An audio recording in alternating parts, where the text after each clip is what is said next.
Yo, yo, what's good, y'all? It's JSF, and I wanted to talk about Melty Blood again, because I actually always plan on doing two videos about Melty Blood.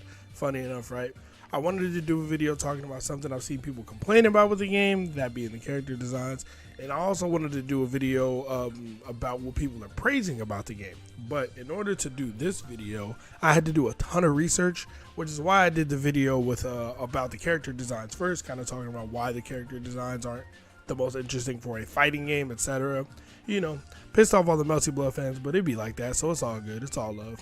But anyway, like I said, I want to talk about something that Melty Blood type Lumina is doing, specifically with French Bread, or you could say Type Moon. What they're doing that most other fighting games, especially modern fighting games, are really not doing.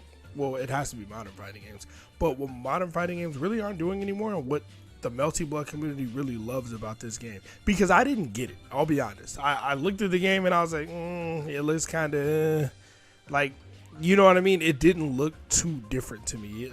Like, it, as somebody who hasn't just been into super anime games like that, like I've played Dragon Ball, but I grew up with Dragon Ball, right? Played Guilty Gear Strive, and that was the first like anime fighting game that I played that was just an anime fighting game, right?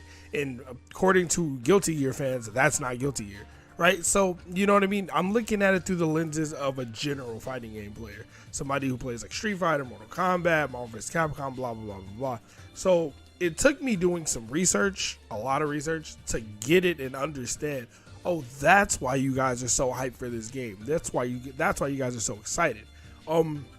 But to talk about what they're doing, I want to talk for a little bit about what the other developers are not doing. And I kind of hinted at it a little bit when I said Guilty Gear Strive is not Guilty Gear. That's been a common theme with newer fighting games, right? Like, there are people who say Street Fighter V is not Street Fighter. It's too dumbed down. It's too this.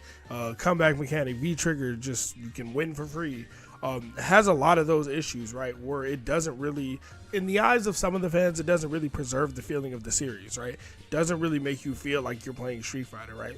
Same thing with Guilty Gear Strive, right? People say, what? Like, you took the combos away, you took a lot of the crazy moveset stuff away, you know what I mean? You took away a lot of the system mechanics, you know what I mean? You kind of have dead angles, but you don't have danger time, you don't have instant kills, you don't have all these things that Guilty Gear XR had. You know what I mean? Maybe even Guilty Gear XX games had, and it just doesn't feel like Guilty Gear, right? It feels like a very, very stifled version of it, or like, you know, Street Fighter Strive. So, like, this is a common thing. Even with Mortal Kombat 11, right? Mortal Kombat 11 is nothing like Mortal Kombat X at all. And people didn't really say it wasn't Mortal Kombat. That wasn't really the same sentiment. But people were just, like, upset, like, wow, this doesn't feel anything like the last game, and we love how the last game felt. We loved having all, like, you took all the fun out of the game. You took all of the game out of the game. You took all the crazy combos, the crazy brutality combos. All of that shit is gone in MK11, right? You simplified the game a bit too much, right? And it's not even about accessibility. It's not that these new games are too easy to play. It's just they're too watered down and simplified to the point that they don't even look as interesting as the old games. They don't feel as interesting as the old games and stuff like that. And that is something that Melty Blood doesn't have that problem. They took the opposite approach. They took the complete opposite approach from all these other developers. And now I gotta say, they kind of have a cheat code. They kind of have an advantage in being able to do this, because Melty Blood was made in 2002. For those of y'all who don't know, there's a bunch of different revisions of Melty Blood. There's Melty Blood React, there's Act Cadenza, there's Actress Again, Current Code. There's a lot of different versions of Melty Blood, but they're all the same game, just updated, you know, like enhanced ports, you know what I mean, with balance changes, UI changes, like, you know what I mean, stuff like that. But it's the same game that came out in 2002. You know what I mean? It got popular in like 06, 07 from what I know. And the final version of the game that we have now, Actress Again Current Code, was made in 2010, right? So my point is, the game is made so long ago that honestly, even if you just remade the exact same game with new sprites, like you redrew it, redesigned the stages and made the exact same game, people would be happy with that, right? You can't do that for a game that came out 3 years ago. Like if they made Mortal Kombat 11, hey, it's the exact same game, Mortal Kombat 12, it just looks better. That wouldn't really wow anybody, right? It's kind of back to my Dragon Ball FighterZ point. While we don't need a Dragon Ball FighterZ 2, it's just too early for it, right? Because what are you going to do? Like, you're going to make the same game again. People are going to make the same game. hasn't been long enough for nostalgia to set in, right? But that's kind of the advantage they have, that they can do it because it's been so long since we got a new Melty Blood game.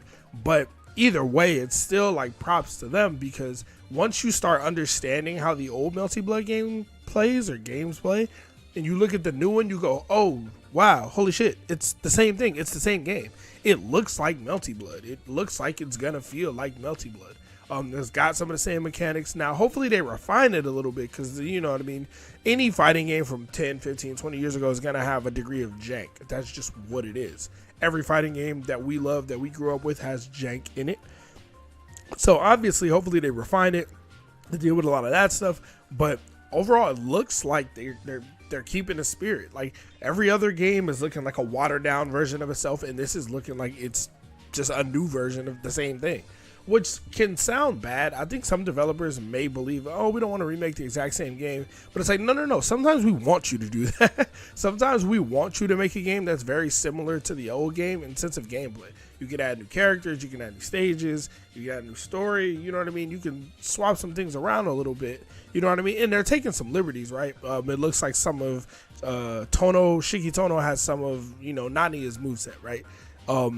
You know what I mean? So stuff like that, it looks like, oh, okay, maybe they're taking some small liberties and whatnot, things that'll like improve the game overall. Or it's like, hey, if we ain't gonna put Nania in the game, let's at least give his cool moves to Tono. So, you know what I mean? But it doesn't look like they're making major changes with the way the game moves, the way the game plays, the way the game feels, or the way the game sounds, right? The music is something that people really love Melty Blood about, or love Melty Blood for. And even people who don't play Melty Blood like Melty Blood's music. It's really good. Soundtrack, the OST has always been really good. Like, I've heard a lot of songs that I didn't even know were from Melty Blood. I'm like, oh wow, that's Melty Blood OST. So, you know what I mean? And with Type Lumina, people seem to think the music already sounds good, and they nail a lot of the little things. Like, the UI looks solid. It doesn't look amazing, but it looks solid, and nobody's complaining about it, right? Even like the versus screen, people were like, yo, that looks mad cool.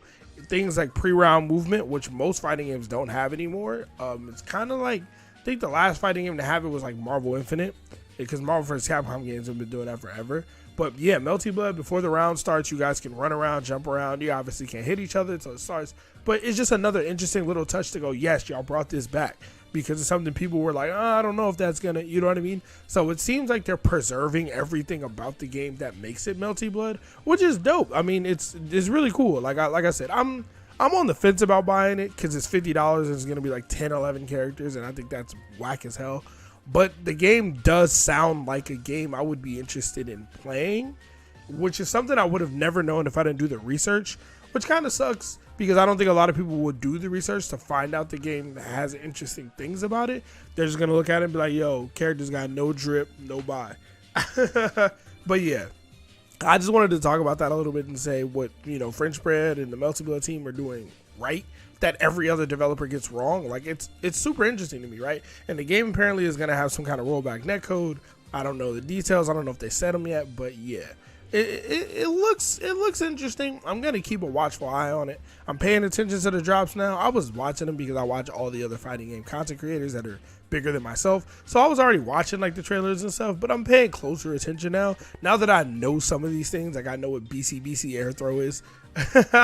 I've actually played Impact now, so you know what I mean? I know a little bit more about the game. I have a little bit more of an appreciation for it, so we'll see where it goes. But hopefully, part of me wants this game, well, I mean, I want the game to do well. Why would I want it to fail, right? But part of me wants it to do well in order for other developers to see, hey, you can make a game just like your older games, just add newer things to it to make it refreshing and feel better. But you don't have to reinvent the wheel every time, right? Which is what Mortal Kombat does all the time, which it looks like Street Fighter is kind of starting to do, and I don't know, Guilty Gear just did. And I don't want it to be a trend of every fighting game developer, every series thinking, oh, we got to reinvent everything. We got to make everything. It's like, you can keep it similar to past games. Keep what we like, take what we don't like out. It seems like French Bread gets that. And it seems like they understand fighting games from the way they have their characters playing in the trailers. They're not just showing, hey, look, here's a cool combo in the super. Like, they're showing tech. They're showing tech in the trailer. The trailers are mad short, but they're showing tech. So that also is interesting to me. But anyway, that's all I got for y'all today. If you're interested in Melty Blood, buy it, support the devs, make the game do well. Yeah, and other than that, I'm going to go ahead and get out of here. Y'all stay safe. JSF, I'm outie. Peace.